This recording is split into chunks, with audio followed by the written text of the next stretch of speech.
বৈষম্যবিরোধী আন্দোলনে সক্রিয় ফারজানা সিথি সম্প্রতি মিউজিক ভিডিওতে মডেল হিসেবে কাজ করেছেন। বিভিন্ন সময়ে নানা কারণে আলোচনায় থাকা এই সমাজকর্মী এবার গুরুতর হুমকির মুখে পড়েছেন। Content creator Khaled Mahmud Hridoy Khan Facebook লাইভে এসে তাকে ধর্ষণের হুমকি দেওয়ায় সিথি তার বিরুদ্ধে মামলা করেছেন।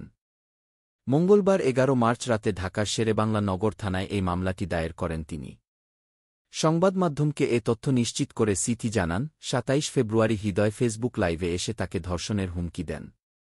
শুধু তাই নয়, তার জীবনযাত্রা, পোশাক ও চলাফেরা নিয়ে কুরুচিপূর্ণ মন্তব্য করেন এবং ধর্ষণের ঘটনায় পুরস্কার দেওয়ার কথাও বলেন। প্রথমে বিষয়টি তার নজরে না আসলেও সম্প্রতি তিনি ভিডিওটি দেখতে পান। এতে তিনি নিজেকে অনিরাপদ মনে করেন এবং আইনি ব্যবস্থা নেওয়ার সিদ্ধান্ত নেন।